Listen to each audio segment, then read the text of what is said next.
do you want to say something about your others? Yes, sure. I have a question to Tina, actually, because you were referring to data. You were talking a lot about data, but I couldn't really figure out what you mean by this term, data. And I'm interested in getting different or supplementary notions what data could be outside of a scientific community discourse. So could you explain a little bit more? Yeah, it's this time thing. No? Yeah, I was going to talk a little bit more about data tomorrow in the workshop, but it actually varies types actually, and it's actually an interesting question. And I also try to expand even more, like what I collect. Like first of all, the things I collect can be everything from recorded materials to written, records, and to collected objects. So they are like, and I align them all. It's like I see them as like they are like kind of a sort of matter, that has an equal status, and then I'm thinking how to work with them and how to discuss them. And that's true. It's a good question, because sometimes you talk about things that you know yourself that what it is exactly. But I'm going to talk a little bit about that also in the workshops, because I'm also talking in the workshops tomorrow also a little bit about the actual methods of gathering things. I took some stuff with me to actually do it. So, yeah, I hope that answered.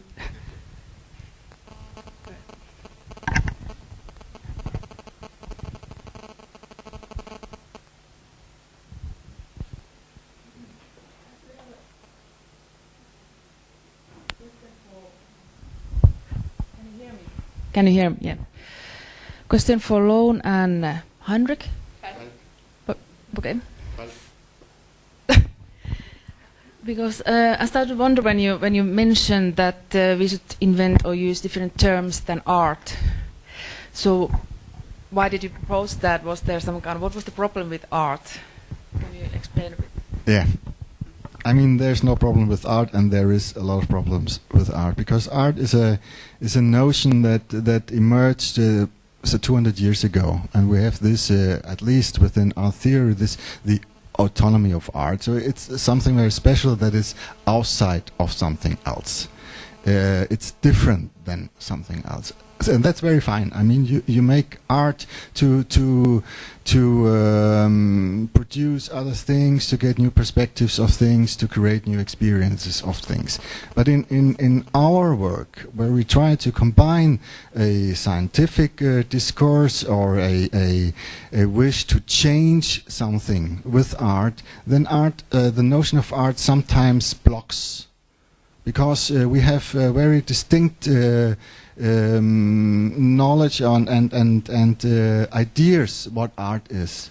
And when you ask little kids what is art, then they refer to pictures and sculptures in the museum, which you can't touch, for example. So we have to dismantle this notion of art, and this is a long process. Or we have to hope for or work towards something else that is a combination or amalgamation between art and something else, for example, science. But the product is not art, it's something which we don't know yet, in my view. So that's why I'm trying not to use the word art in this context. And for my students, I'm also always saying, yeah, but you are not artists. We are not educating artists, my students. Also because we are part of the university system and not an art academy, for example.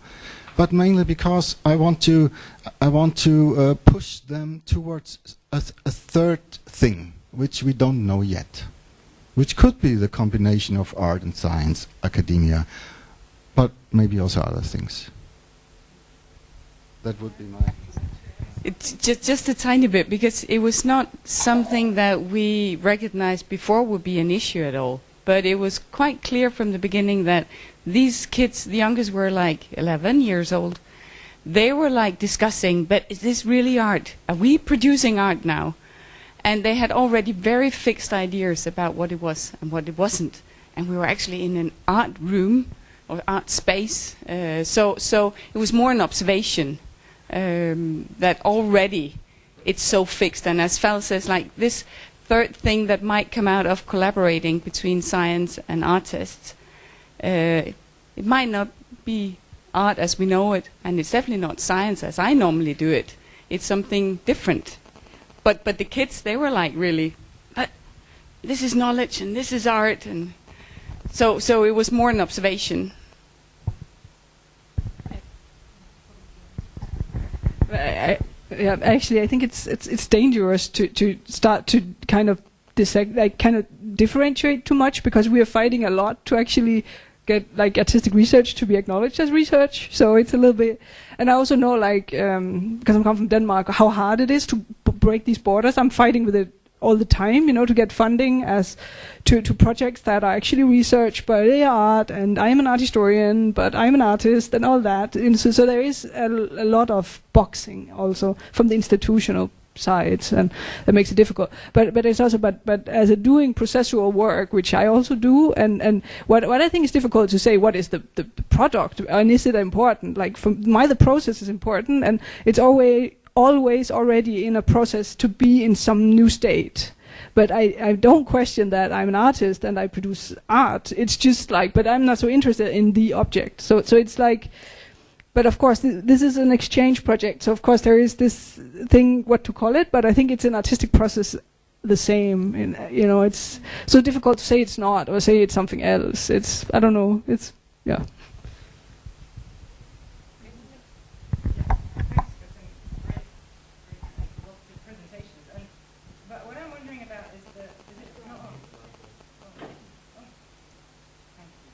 For great provocative presentations. Wow. And I want to carry on with the question of data, which actually I guess in Latin is whatever's given. So we produce it, and then once it's out there, it's as if it were given, even though we've produced it in some kind of way. So it's always already kind of part of a historical process of creation. But I was struck in all of your presentations in a way with a kind of something that I struggle with is, how do you make yourself understood as to what you are trying to do, or does it matter how you make yourself understood? Because, for example, in your presentation with where you put the three elements together, I can't remember what are the three at the end of the arrows, and you put them together and you kind of get something that is illegible, which is delightful in being illegible, and then you can pick it apart and then you can read something new. But I'm wondering, as an intervention into trying to make a difference in the way that people understand how the world is working and what scientists can tell us about it and the mess that we're in and the transformation that has to happen, do you find that it's an issue that sometimes you're not maybe making yourself understood, or do you just make yourself understood at the level that the audience achieves, or does that communication kind of, does it trouble you?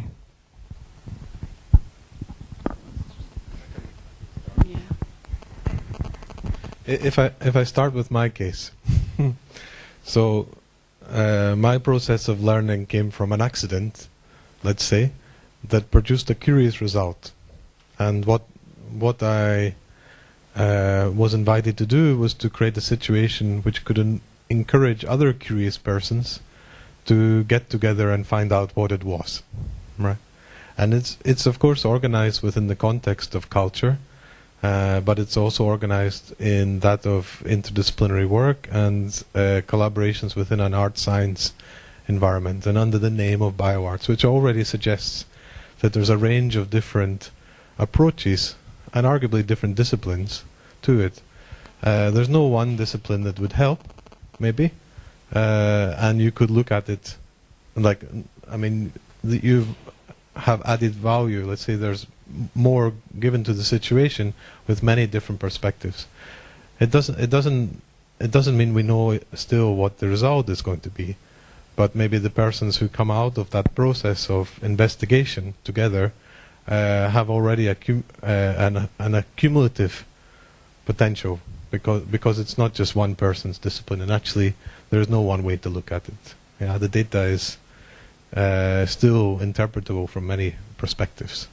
The object or matter at the beginning was already a boundary object for everyone from whichever direction.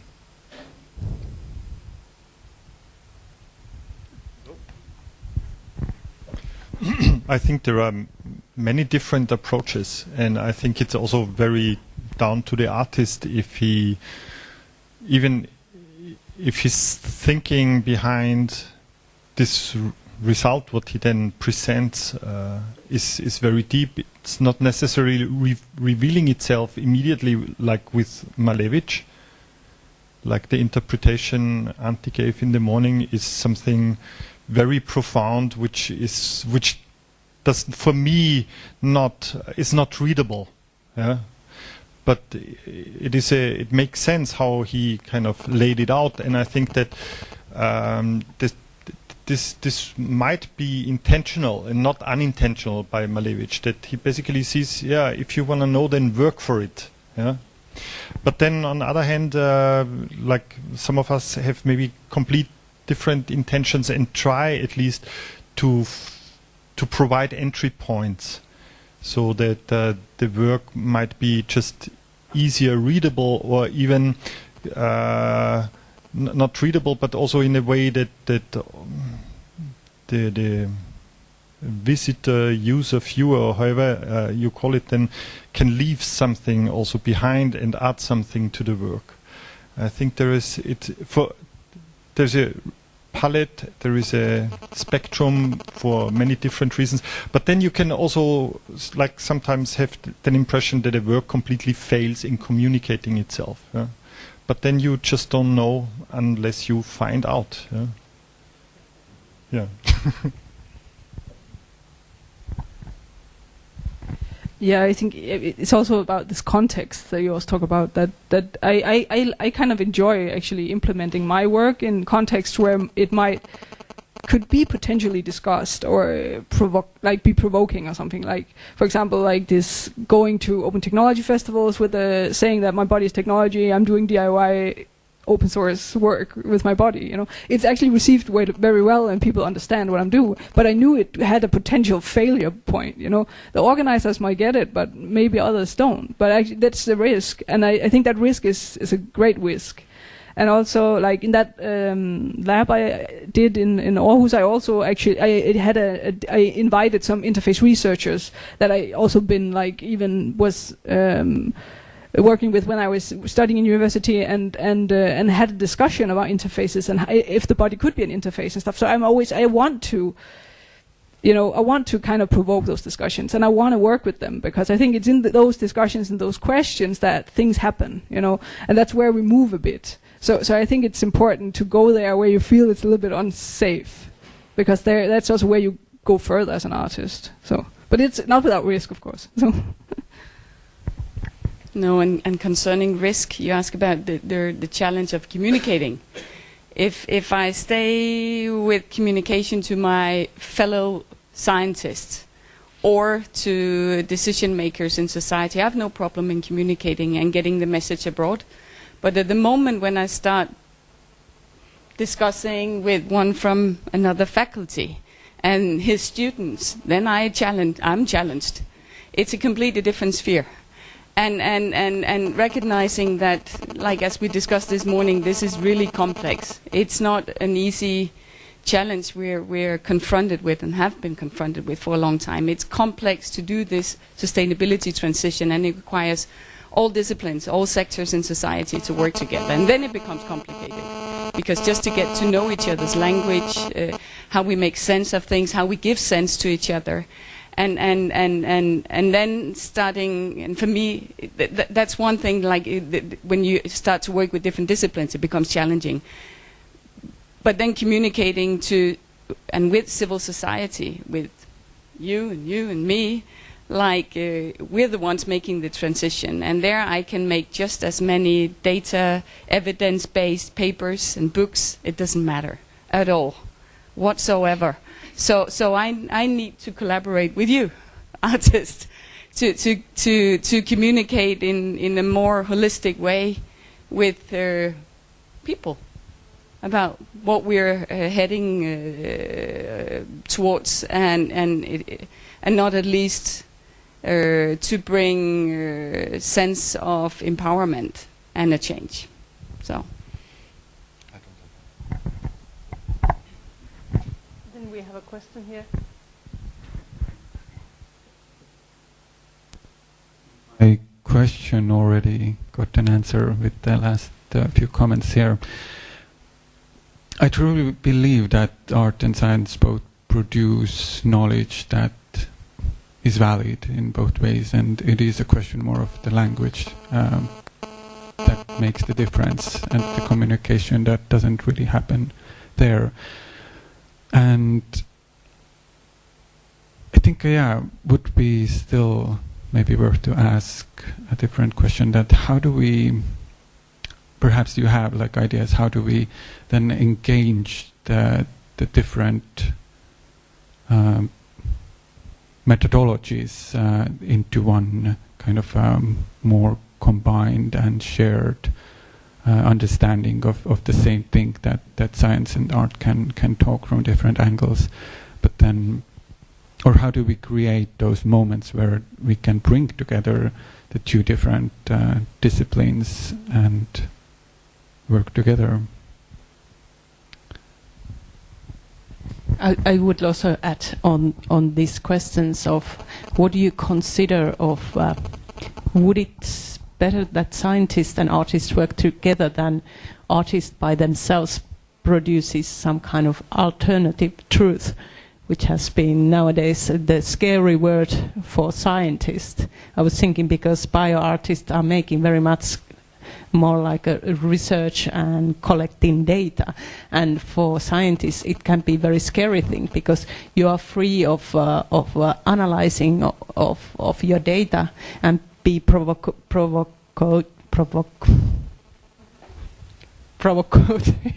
with your data. And so what do you think about this?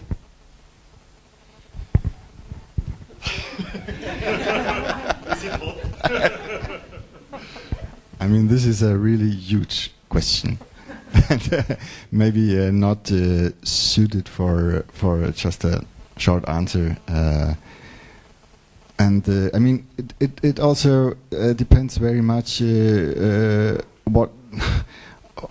Who is the artist, or who are the artists? Who is the scientist? What field of science? Is it engineering? Is it biology? Is it humanities? I mean, it's science or academia. It's a huge range of discourses, disciplines, methods, goals that you have to be very precise and say, okay, now we want to work with this question or with this challenge. We need artists that works with sculpture or with painting or with music or with performance, and we put it together with one from the humanities, philosophy, or some.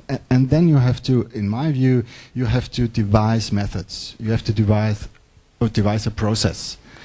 Where you are very specific about where the artist comes in, or where the scholar or the scientist comes in and contribute to the common project.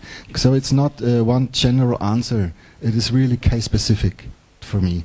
And but of course we know that art can do various things, and science and academia can do other things. So we have to start from there. And having in mind the question, the problem, the challenge you want to discuss, solve. So that's okay, how do we get? Yeah, but I think like knowledge sharing is quite important in this. I mainly kind of dealt with my own material myself, and also like I kind of also ping pong because I have an academic background, and then I'm like in terms to come discussing, you know, like in my methodology, and I draw a lot on when I write from my background, writing academic papers and stuff, and I think it's quite an interesting thing when you start to deal with your own work. Actually, when I start to do that, like then I'm actually analyzing myself. That is also something else. No, that's but of course when we come to this whole idea with actually the whole process of gathering this data and working with them, I think knowledge sharing is also important. And I would like to work with more people that are like know more about geology, or you know, something that can give me some information. I think that would be the next step, to try to kind of maybe even try to synthesize a little bit with that. That I think could be interesting, and see what comes out of that. So I think that's important also. Yeah, when the matter that was made in this workshop process, copper lactate. If you do a Google search on it, it yields maybe half results or BioArt Society web links, right? So it was not such a well-known chemical substance, but of course, once you look into specialized research papers and articles and things like this, you see that it has various histories over time. The use of metal and fermented plant matter or other natural materials has been used for centuries in producing inks and other eco dyes, and then it's also been part of folk remedies and things like this. But in more contemporary and more modern science context, it's used in food industry processing as an antimicrobial, antifungal agent, and you can find data about this in relation to fattening turkeys or preventing E. coli or things like this. So there's many layers of history of interpretation on a substance which has only recently been named as a chemical. Yeah, it's been maybe understood in methods and practices in the past in different ways, but the type of data and the way it's communicated over time has always been changing. It gives you then again many perspectives to try to think of what do you want to now say about that matter that we made. Is it something that you can use? Are you just raising awareness of its multiple use and its changes over time and how humans have related to this mineral vegetable compound? Or can it comment also on industrial or other sort of economical processes in the back of something like what we eat or how we relate to plants? Indeed, that is really a big question, and many things could be said. But I think that essentially there's a very strong kinship between art and science. I would in fact say that science is just a part of the arts. Yeah? It just through its methodology and ability to reproduce results got extremely successful, and by that lifted on a special place, and which we kind of give the authority over what we consider to be truth, in opposite to what is not truth or fake. Yeah? But I think that would do the arts very wrong to make here the distinction. Yeah? I think the opposite is necessary, that actually the authority of science needs to be dismantled. Not by questioning that what science is producing would not be knowledge, but by turning to science only when a solution is thought for a problem. Because science will answer it with a scientific method. Will first kind of chop the problem into smaller pieces, and by that also like lose a lot of the connections, and then reassemble it again in a very reduced manner, make a model of it, a simulation.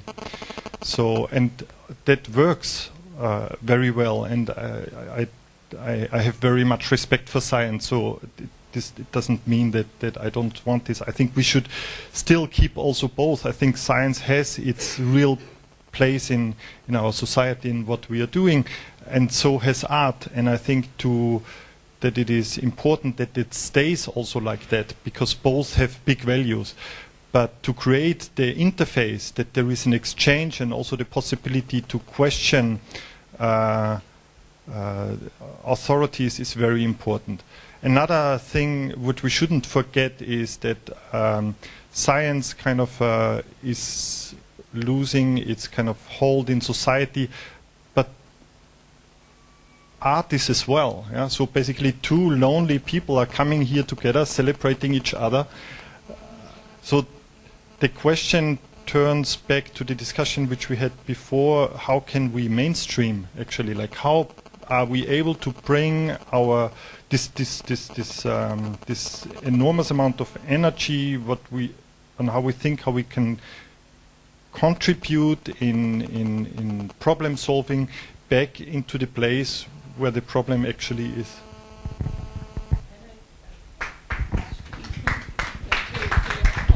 Yeah, it's just a comment to the question there, because you asked about the bridges, and I was just thinking, of course it's a point of departure in myself, but it was also inspired by your presentation, the curiosity. I think we all have the curiosity, and that will be like the starting point for doing any bridge building between any disciplines. So yeah. There was now 2 questions, so I think we take both of them and then make a final circle with speakers. Yes. Yep. Okay, thanks. Hi, I'm Sanna Lehtinen.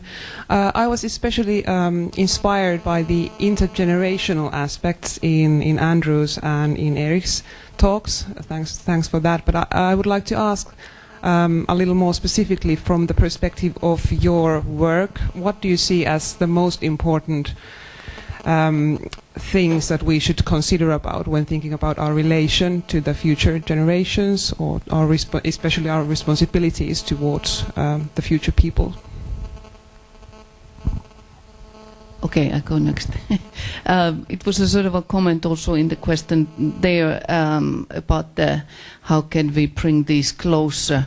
Last week I was participating in a panel from STEM to STEAM. Some of you might know STEM stands for science, technology, economics, mathematics, engineering, mathematics. And STEAM is the one which includes the arts. And there were a lot of discussions. Is it possible? Can one come? And one of the comments, I think, is that we're starting too late if we are on this level starting. If the kids grow up and they don't see that these disciplines are same value, it's not going to happen. And another discussion there was also a little bit like what Eric said. The academia fails somehow, I think, including the arts. And that's because, like someone said earlier today, science always have the priority, somehow the values a little bit higher considered. And that cannot be. And academia holds only platforms for science. It should reinvent somehow new kind of platforms where artists are also interested to contribute and they get something from them. So those of us who are in academia, we know, okay, you write a paper because you need to get the points. You do this and that and so on. No artist wants to do that. Why should they?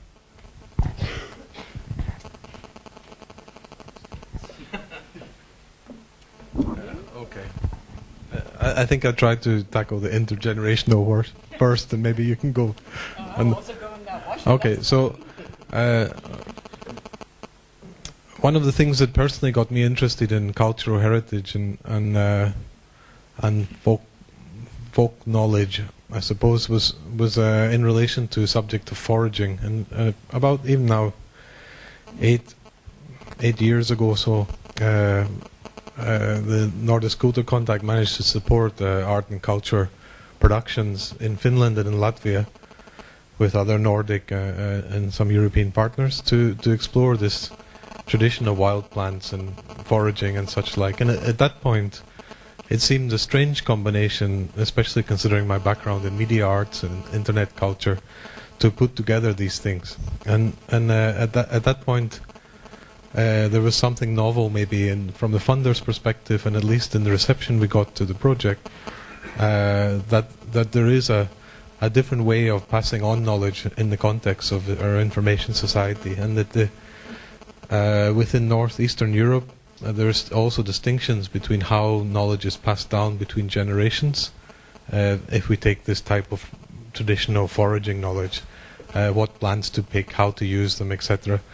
And we recognize that, of course, the political and economical circumstances of the different Nordic states, now we can include the Baltic states and the Nordic states together, these have created different conditions where it's been necessary to maintain or pass on that knowledge, but in other situations the consumer culture and modernist culture has provided an alternative to this. And so there's been occasionally a break and especially post-World War II, of that type of transfer between grandparents to parents and to children. And this is something that is being rewritten at the moment, how we actually pass on what we know, and in which direction. Is it actually hierarchical between generations, or is it between peers and common interests?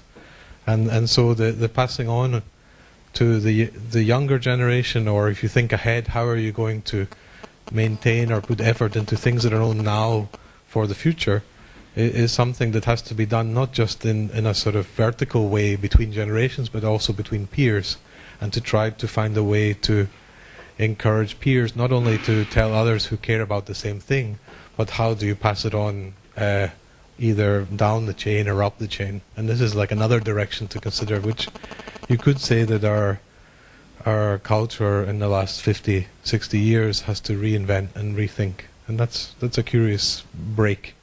That's for now, I'll say. Yeah, I didn't work it out in my talk very much, but one thing which interests me actually is also, I just mentioned it, how anthropocentric the Anthropocene actually is. Yeah, because like with the jewelry work which I showed, that each generation it is testing that it gets in, if it gets into use, it will never be able to get used. The planet will not be anymore, and the work will still be too radioactive to be worn. So the question for me is also like this anthropocentrism, which I can see is actually the whole discussion is about the species survival. And when you look like in the big history of the planet, yeah, then you get a complete different picture. And maybe we should discuss it, the whole hyper Anthropocene, also under a very different perspective, where we don't put ourselves and all these generations which might follow so strongly into the question. I think it would be worthwhile to consider this also. Like, for example, we had like 2009 this climate change panel in Kilpisjärvi, and the whole discussion was around species survival, but we had also this Sami reindeer herder with us who did not really understand what we are talking about or why we focus so much on us. He basically said, well, today we are here, tomorrow not, it doesn't matter. Yeah? So this is also, I think, something we should which should come into the equation when we think about the future.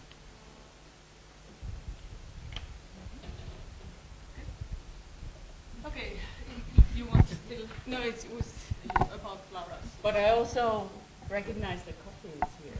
So but a couple of minutes.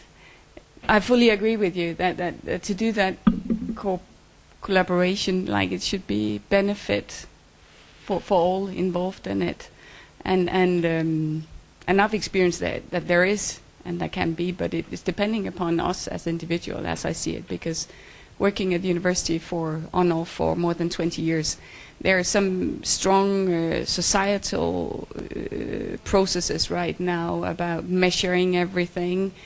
It's and like in a way that it's become madness.